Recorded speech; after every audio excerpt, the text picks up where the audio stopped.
Amém. 1 Coríntios, capítulo 2, verso 15. Diz assim: porém, o homem espiritual julga todas as coisas, mas ele mesmo não é julgado por ninguém. Pois quem conheceu a mente do Senhor para que o possa instruir? Nós, porém, temos a mente de Cristo. Amém. O homem espiritual julga todas as coisas, julga no sentido de entende, né? Ele esquadrinha, ele vê o que é certo, ele vê o que é errado, ele sabe o caminho que deve andar. E Paulo diz: pois quem conheceu a mente do Senhor para que o possa instruir? Nós, porém, temos a mente de Cristo. Esse conceito de ter a mente de Cristo, que muitas pessoas pensam que têm a mente de Cristo porque são crentes, ou porque estão na igreja. Somos crentes, tenho a mente de Cristo. Nós já temos algumas narrativas sobre isso, e temos visto que o conceito de ter a mente de Cristo significaria que eu deveria exatamente pensar como Cristo, se eu tenho a mesma mente, não é verdade? Por que a Escritura diz que nós somos irmãos? Jesus diz assim: olha, vós sois irmãos. Por que nós somos chamados de irmãos? Porque temos o mesmo Espírito, que é o Espírito Santo, regendo as nossas vidas. Isto é que gera a irmandade, ter o mesmo Espírito. E ter a mente de Cristo, eu tenho que pensar exatamente como Deus pensaria. Isto é possível? Pois eu te digo, se você não pensar exatamente como Deus pensaria, você não tem parte no reino de Deus. Como pode isso? Que caminho eu vou trilhar para alcançar isso? Você não vai trilhar nenhum caminho complicado. Na hora de uma decisão, você é onisciente? Não. É onipotente? Não. É onipresente? É transcendental? Não. Você não tem esses atributos divinos. Mas Deus quase que te deu eles. Porque Jesus Cristo falou assim: já não vos chamo servos, vos chamo amigos. Porque um servo não sabe o que faz o seu senhor. Mas eu, tudo quanto recebi do meu Pai, vos tenho feito conhecer. Olha aí. Jesus disse assim: clama a mim, responder-te-ei. Buscar-me-eis, ele me invocará. Entra no teu quarto, fecha a tua porta, fala com teu pai que te vê no oculto te recompensará. Então você tem condições, ainda que você em si não possa pensar como Deus pensaria, você tem um caminho de ir descobrir o que Deus pensaria e o que Deus faria. Daí você ter a mente de Cristo. Se você não trilha este caminho de buscar a resposta em Deus, você não tem parte no reino de Deus, porque no reino de Deus só tem parte os que são servos, e servos só aqueles que buscam saber a vontade do seu Senhor e obedecer. Quantas pessoas quebrando a cara? Eu sou crente, o Espírito de Deus está em mim, eu vou fazer porque Deus vai abençoar. Quer dizer, Deus se tornou meu filho, meu escravo, Deus se tornou meu servo, eu vou fazer e Ele vai abençoar. Não é assim que funciona. Aí eu não tenho a mente de Cristo, porque Jesus, quando estava ensinando a orar, ele diz o quê? Quando ele termina a oração de Mateus 6, que ele está ensinando aos seus discípulos, ele diz: Pai, seja feita a tua vontade, assim na terra como no céu. Quando ele está no Getsêmani, naquela angústia terrível, suando gotas de sangue, ele, depois de toda a peleja, a oração final dele, e que está escrito que é a vitória nossa, é quando ele diz: Pai, seja feita a tua vontade e não a minha. Então eu não posso, como diz aí na gíria, dentro de alguns templos babilônicos chamada igreja, eu não posso colocar Deus na parede. Deus nunca vai estar na parede, Ele sempre vai estar num trono de poder e glória, reinando, e esta é a minha vitória. Ter a mente de Cristo é fazer o que Cristo faria no meu lugar. Como eu vou saber? Eu vou buscar. Pintou a situação, eu vou clamar, Ele vai me revelar o que quer que eu faça, o que Ele deseja que eu faça. Se eu não levar essa vida de afinidade, submissão seriamente, eu não vou fazer aquilo que Ele quer que eu faça. O meu conceito, o meu sentimento, os meus preceitos vão suplantar o mover do Espírito Santo, porque eu não fui perguntar a Ele. Eu vou fazer o que eu acho que é certo. Não somos pessoas capazes de pensar, não temos lá a nossa inteligência, mas o verdadeiro crente inteligente, ele submete a inteligência dele à revelação do Espírito Santo. Ele não erra nunca. Daí Deus dizer para Abraão: Abraão, anda na minha presença e ser perfeito. Você quer ser perfeito, irmão? É muito fácil. Não toma decisão sem que Deus fale, mas ser perfeito. Todos os teus caminhos serão perfeitos. Aí você vai ser semelhante a Cristo, que andou em perfeição. E você vê que o tempo todo Jesus está deixando os seus discípulos num canto, diz assim: aguardai aqui enquanto eu vou além orar. E diz que ele subia a monte o tempo todo, né? Subia a monte não como as pessoas têm esse conceito evasivo e desnecessário, de que eu vou subir o monte para orar porque o monte é o lugar mais santo. Conversa fiada. Conversa fiada. Eu não subo o monte, piso na cabeça do diabo e desafio as enfermidades. Conversa fiada, né? Jesus subia ao monte porque a multidão o apertava, só tinha um escape para ele. Era subir o monte, era ir para um lugar deserto para poder orar, senão nem isso ele não podia fazer. Às vezes diz a Escritura que eles não conseguiam nem comer um pedaço de pão devido à multidão que apertava. Então Jesus se retirava para o monte porque ele queria orar, ficar a sós com Deus, não porque o monte era mais santo do que nada. Ter a mente de Cristo é pensar como Cristo. Já vimos tantas vezes quais os conceitos de Jesus, quais as preocupações de Jesus. Irmãos, eu vou dizer, eu sei, eu estou lembrando aqui que já disse isso. Eu estou lembrando que já disse isso aqui, não sei quantas vezes já disse isso. Se você tem preocupação com as coisas deste mundo, você não tem a mente de Cristo. Não se iluda, não se engane. Não se iluda, meu irmão. Não confunda o que nós pregamos aqui com tudo que você já ouviu nas igrejas de onde você veio. Não, o que pregamos aqui você não ouviu lá, e se voltar para lá não vai ouvir de novo. Se mudar de igreja não vai ouvir também. Porque nós não estamos preocupados com o teu dízimo, com a tua oferta. Nós não estamos preocupados que as cadeiras estejam lotadas ou que esteja gente pendurada na porta.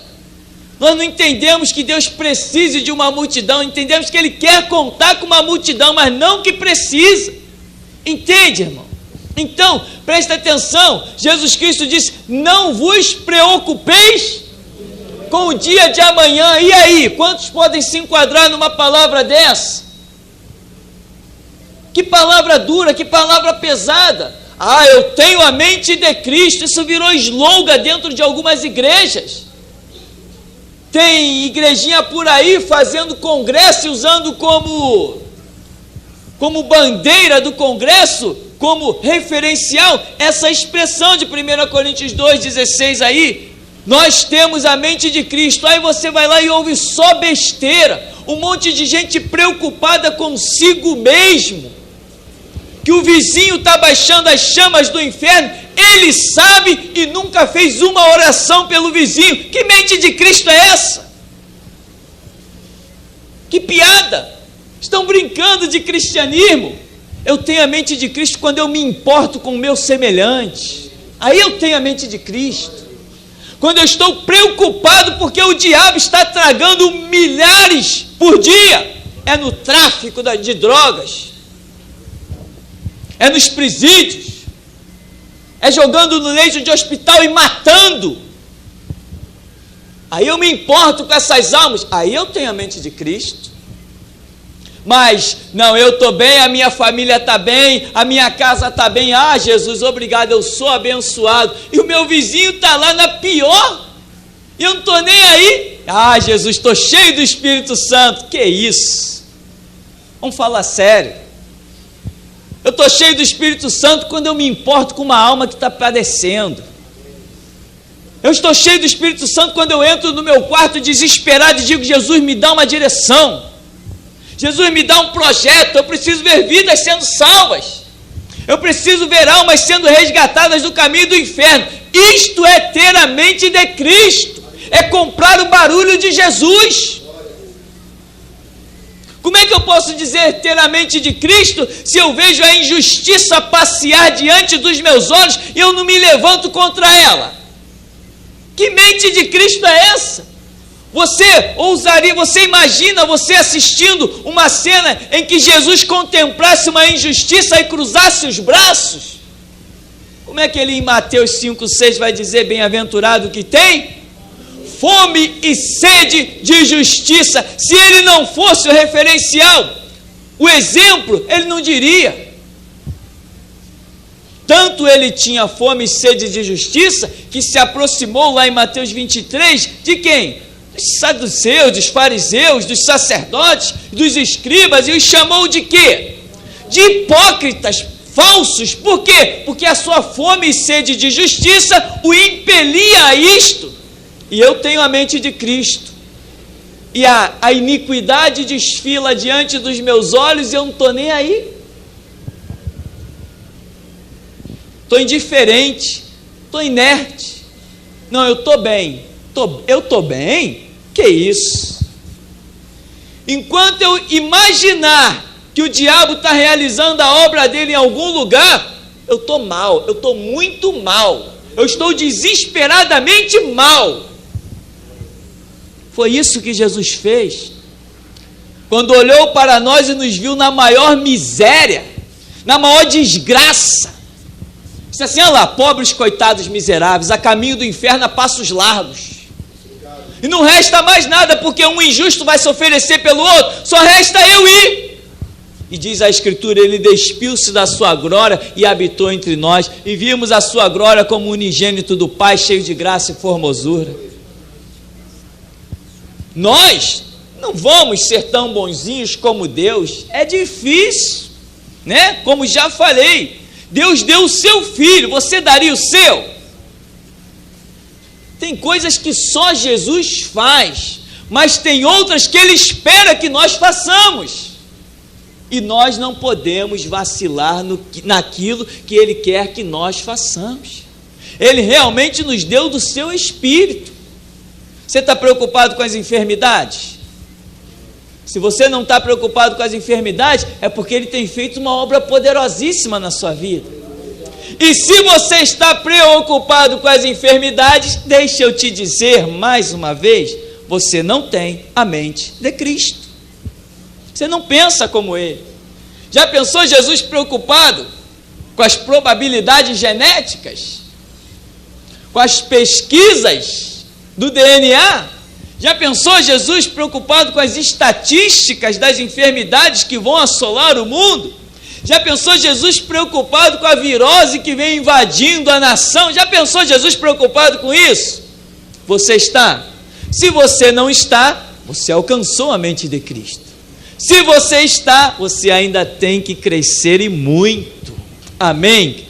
Mas você hoje pode elevar os teus olhos para o monte e saber o quê? Que o teu socorro vem do Senhor, que fez os céus e a terra. Ele não deixará vacilar o teu pé. Aquele que te guarda não tosquenejará. Eis que não tosquenejará, nem dormitará o fiel guarda de Israel. Lá em João, capítulo 14, há uma passagem, a partir do verso 20, que diz assim: naquele dia vós conhecereis que eu estou em meu Pai, e vós em mim, e eu em vós. Essa passagem aqui, vou abrir um colchete para dizer que ela desmente aquela hipocrisia e a heresia de que Jesus e o Pai é um só. Porque há uma expressão anterior que Jesus diz: eu e o Pai somos um. Mas aqui também ele diz: vós sabereis que eu estou no Pai, o Pai está em mim e eu estou em vós. Jesus está em nós e nós nele. Nem por isso nós deixamos de ser nós e ele deixou de ser ele. Amém? Então o próprio texto está explicando que ele está querendo falar da unidade de pensamento. Quando ele diz eu e o Pai somos um, significa que ele somente executa aquilo que o Pai o manda executar. Ele diz: as obras que eu faço, não as faço de mim mesmo, mas o Pai que está em mim realiza as suas obras. Eu e o Pai somos um. E estas expressões o texto vai deixar claro que significa nos propósitos que são iguais. Nós somos discípulos de Cristo, nós somos chamados cristãos. Isso significa que pensamos como Cristo. Irmão, veja bem, se você não tem pensado como cristão, como Cristo, você precisa acordar rápido. O tempo passa, daqui a pouco os anos da sua vida são consumidos, o seu tempo vai ficando para trás. Quando você olhar, o tempo passou. Faça uma análise nesta oportunidade. Hoje você viveu um dia aí, várias horas antes de chegar neste lugar, neste momento. O que mais ocupou a sua mente foi as coisas de Deus ou foi as coisas do mundo? Ou você ainda que estava ali impregnado com obrigações deste mundo, coisas naturais, mas você não desviou os teus pensamentos das coisas de Deus? E lá nas tuas atividades naturais, a voz do Espírito Santo chegou até você, trabalhou contigo lá, te edificou, te dirigiu. Você sentiu a glória e a graça de Deus. Tem que ser assim. Quando você está lá no mundo, envolvido com as coisas naturais, e esquece que é um cristão regenerado, nascido e cheio do Espírito Santo, você ainda não deixou que o Espírito Santo penetrasse na tua mente de tal maneira. Você tem que realmente ser alguém cheio do Espírito Santo para realmente ter a mente de Cristo. Tem que pensar como Cristo. Às vezes você está tão envolvido com as coisas naturais e não dá brecha para o Espírito de Deus falar. Aí passa alguém do seu lado a caminho do inferno, você não se preocupa. No mínimo que nós temos para fazer, que é glorioso, de fazer uma oração. Às vezes há momentos que não é de falar, há momentos que são de orar, há momentos que são de entregar um folheto, e há momentos que o Espírito Santo prepara e ele abre a tua boca e enche, e é uma glória. Tudo é um momento que ele prepara. Agora, se o mundo é o que mais chama a sua atenção, não pode você pensar que tem o Espírito da glória de Deus de tal maneira, ou que tem, como diz a Escritura, a mente de Cristo, frase usada como tantos slogans aí, em congressos, em retiros, etc, etc. Para ter a mente de Cristo, eu tenho que necessariamente pensar como Ele, preocupar-me como Ele, buscar as coisas que Ele buscava, Quando os seus discípulos lá no capítulo de João chegaram para ele e disseram: mestre, come, bebe, o que ele respondeu? Uma comida e uma bebida eu tenho para consumir que vocês não conhecem. A minha vontade, a minha comida, a minha bebida é fazer a vontade do meu Pai que está no céu. Meu irmão, você tem pensado assim? Qual o seu projeto de vida? Qual o teu projeto de vida, irmão? Quais os seus planos? Quais os seus ideais? Seu projeto de faculdade é para que Deus seja glorificado? Ou para que você tenha um contra-cheque cheio de zero? Seu projeto de vida é concluir os seus estudos para colocar o seu diploma nos pés do Senhor? Ou para colocar na parede para que todos vejam que você cumpriu uma cadeira? Qual o seu projeto de vida? Irmão, você pode ser que nem Jesus, um galileu, pesado de boca e pesado de língua, que era isso que os galileus eram. Mas se o Espírito da glória de Deus está realmente na tua vida, você vai fazer uma diferença tremenda. E tem mais, não te decepciona porque você não teve oportunidade de estudar, não. Porque mais vale um homem e uma mulher cheio do Espírito Santo de Deus do que cheio das letras deste mundo. Aleluia, Jesus. Glória a Deus. Agora, tem que realmente pagar o preço para ter a mente de Cristo. Se você tiver a mente de Cristo, Deus vai banir do seio da tua família as enfermidades. E muita gente estudada vai cair no leito de hospital, mas você, pequenino, revestido da glória de Deus, vai cultuar a Deus em espírito e em verdade. Isto é a realidade para aqueles que realmente buscam a face do Senhor.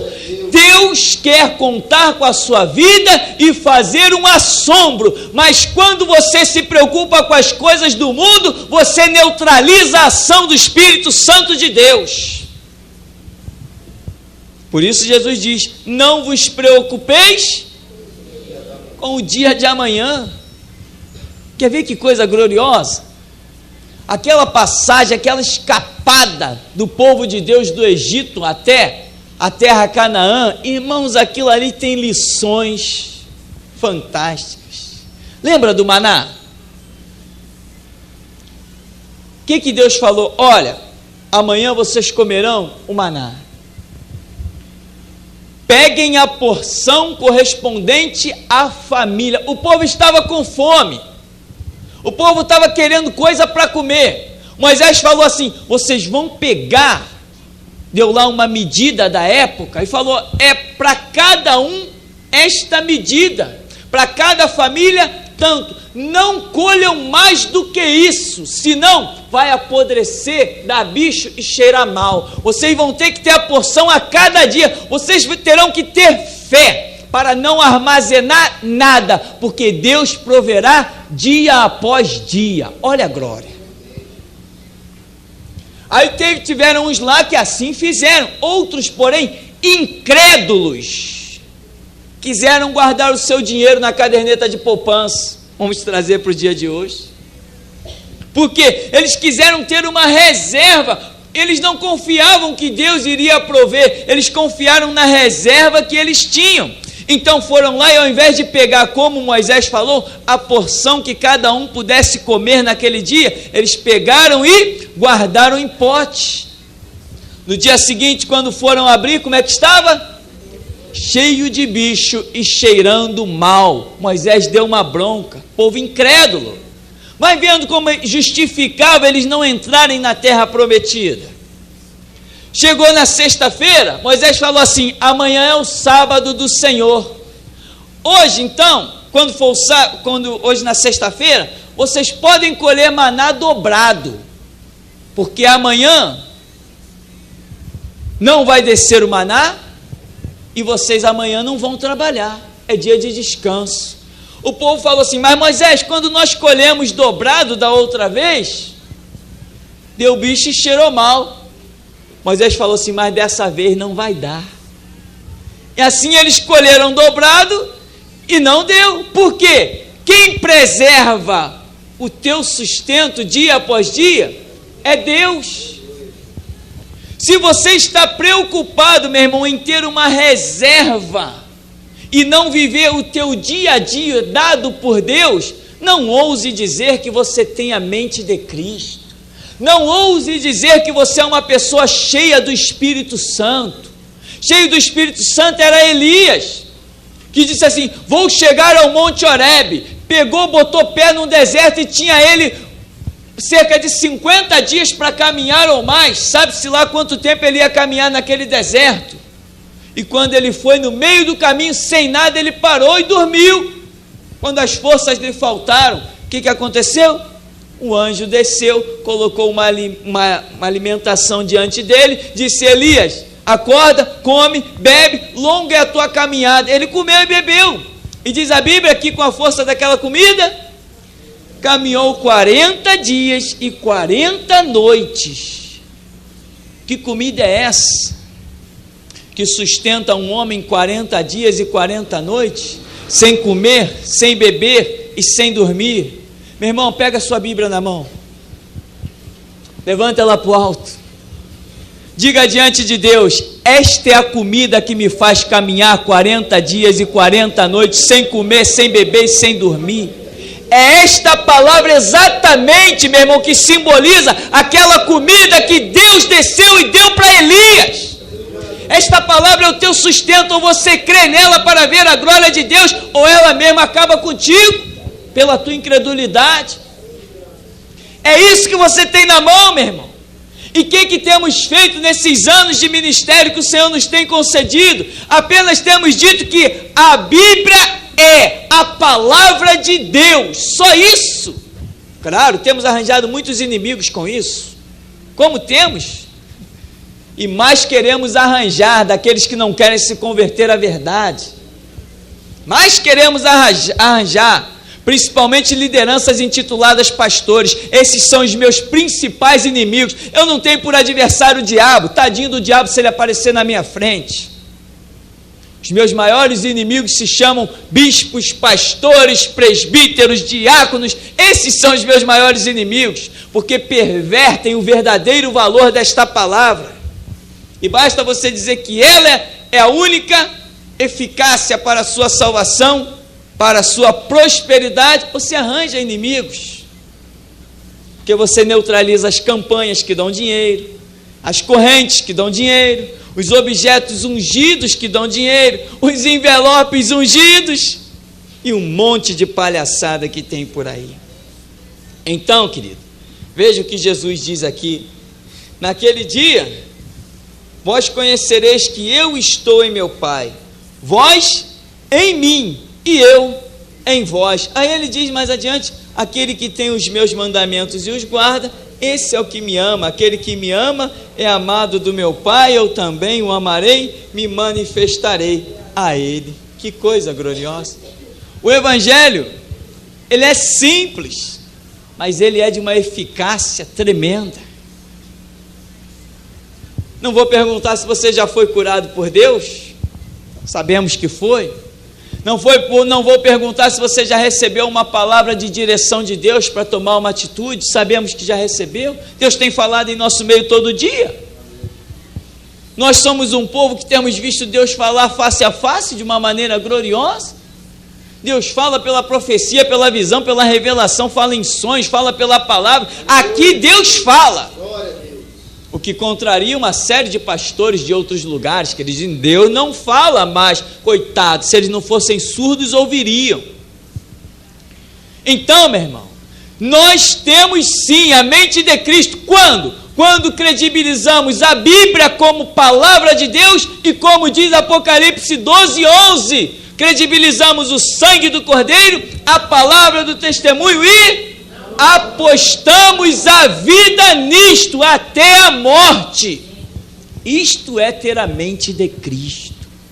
Quando você vê uma arma apontada para você e diz assim: esta arma não pode tirar a minha vida, isto é mente de Cristo. Quando você ouve as notícias de que o mundo está sendo assolado por A, B, C ou D, de desgraças e catástrofes, você diz assim: 1000 cairão ao meu lado, 10.000 à minha direita, e eu não serei atingido. Aleluia. Quando você ouve rumores de que nas asas das abominações vem a fome, a peste, a mortandade que assola ao meio-dia, você diz: posso todas as coisas em Cristo que me fortalece. A vereda do justo é como a luz da aurora que vai brilhando mais e mais até ser dia perfeito. O que habita no esconderijo do Altíssimo, a sombra do Onipotente descansará. O mundo pode estar em guerra, pode estar em caos. Jesus Cristo disse: deixo-vos a paz, a minha paz vos dou, não vou lá dou como o mundo a dá.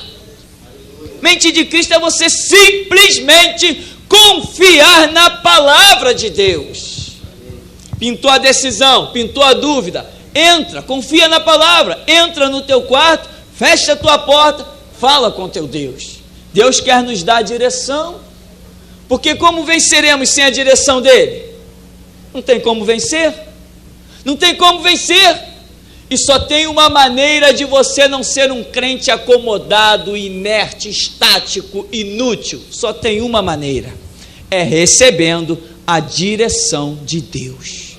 Aonde vem ela? Está lá em Jeremias 33:3, clama a mim, responder-te-ei, anunciar-te-ei coisas grandes e firmes que tu não sabes.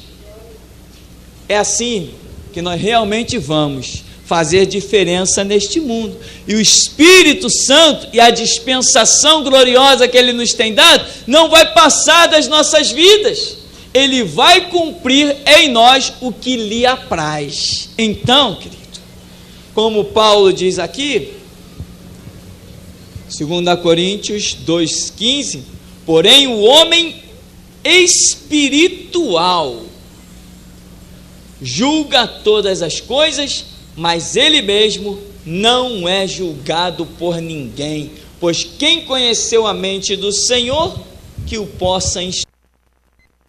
Nós, porém, temos a mente de Cristo, e se alguém está em Cristo, é nova criatura. As coisas velhas, eis que tudo. Você hoje, antes de dormir, você tem que meditar no que são as coisas velhas da sua vida, e se elas ainda estão existindo, quando você diz ser uma nova criatura em Cristo Jesus. O que eu fazia antes de me converter e o que eu faço hoje, que diferença é? Qual é a minha preocupação? A minha preocupação é o meu trabalho, a minha preocupação é o meu filho, a minha preocupação é a minha casa, a minha preocupação é minhas roupas, as minhas vestes, a minha preocupação, era essa a minha preocupação, e agora em Cristo Jesus, são as mesmas preocupações. Se eu parar do lado de um ímpio e começar a falar dos meus anseios e ele dos dele, vai ser igualzinho. Que mente de Cristo eu tenho? Se o mundo corre atrás, né? Como Jesus falou assim, olha, não vos preocupeis com o dia de amanhã, basta cada dia o seu mal, né? Olhai os aves do céu, olhai os lírios do campo, porque todas essas coisas os gentios, ou seja, aqueles que não têm a lei de Deus, os conceitos de Deus, todas essas coisas os gentios procuram. Mas olha as aves do céu, olha os lírios do campo, nem mesmo Salomão em toda a sua glória se vestiu como qualquer um deles. Se Deus veste a erva que hoje existe e amanhã é lançada no fogo, não vos vestirá muito mais a vós, homens de pouca fé. Já é tempo de não sermos homens de pouca fé. Já é tempo. Já li Mateus, já li Marcos, já li Lucas, já li João, já li Apocalipse, já conheço Bíblia, e aí? Até quando serei um homem de pouca fé? Não, está na hora de eu desafiar o mundo, o diabo, e ficar de pé. Está na hora de eu ouvir alguém do meu lado dizendo assim, a gente sabe, não sabe se sai e volta, e eu dizer assim, epa, alto lá, eu sei que sai e volta, porque quem me guarda é o meu Deus. Está na hora de eu mostrar a diferença do que serve e do que não serve. Está na hora de eu mostrar que eu penso segundo a graça e misericórdia do Espírito Santo de Deus, que até aqui nos ajudou, e estamos de pé, por quê? Porque até aqui nos ajudou o Senhor. Amém, querido? Antes de você dormir, faça isso. Pare e pense qual eram as suas preocupações antes de Cristo e quais são as suas principais preocupações hoje, quando você diz ser uma nova criatura em Cristo Jesus. E aí você saberá se a plenitude do Espírito Santo realmente habita em você ou não. Amém. O Senhor nos abençoe em nome de Jesus.